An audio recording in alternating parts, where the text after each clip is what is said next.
bonsoir à tous. J'espère que vous allez bien en cette journée du Vendredi Saint.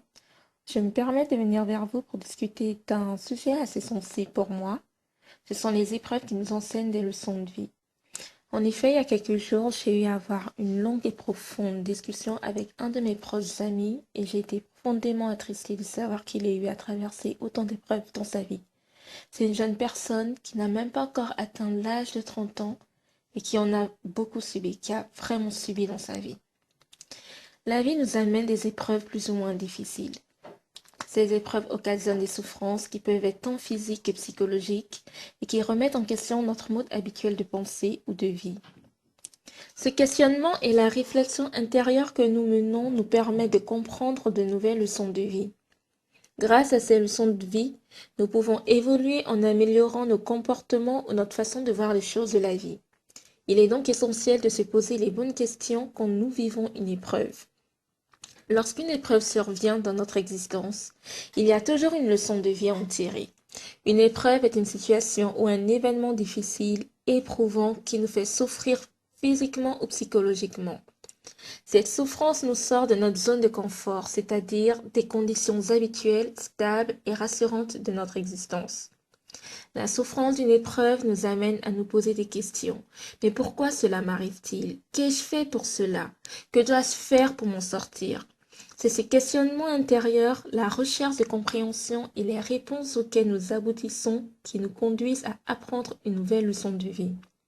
Par exemple, certaines maladies sont la conséquence d'une mauvaise hygiène de vie, d'écarts que l'on fait régulièrement sans songer aux conséquences. Quand la maladie se déclenche, il est temps de comprendre que notre corps a ses règles, son mode de fonctionnement qu'il faut respecter. Il faut tenir compte des besoins et des limites de notre organisme si nous voulons le garder en bonne santé. Car c'est ainsi que nous pourrons nous sentir bien dans notre corps et qui nous rendra les services dont nous avons besoin. Un autre exemple. L'amour en deux individus ne peut perdurer que s'il y a du respect, de la confiance, de l'attention, du souci de l'autre entre ces deux personnes. Cela est vrai qu'il y ait ou non du désir associé à cet amour, c'est-à-dire que l'on soit amant, marié ou non, ou simplement ami.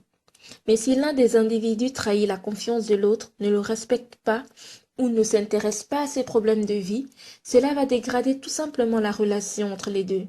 S'il se répète, ces comportements peuvent détériorer, voire détruire complètement les sentiments que portait la personne lésée à celui qui n'a pas respecté les règles de l'amour. Ce dernier verra alors l'autre s'éloigner de lui, voire le quitter définitivement et il en souffrira.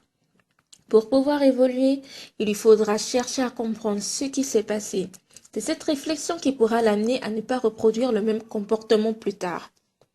Subir une épreuve sans en retirer de leçons de vie est une terrible perte de temps et d'énergie, car alors on souffre inutilement sans aucun bénéfice secondaire, on ne progresse pas.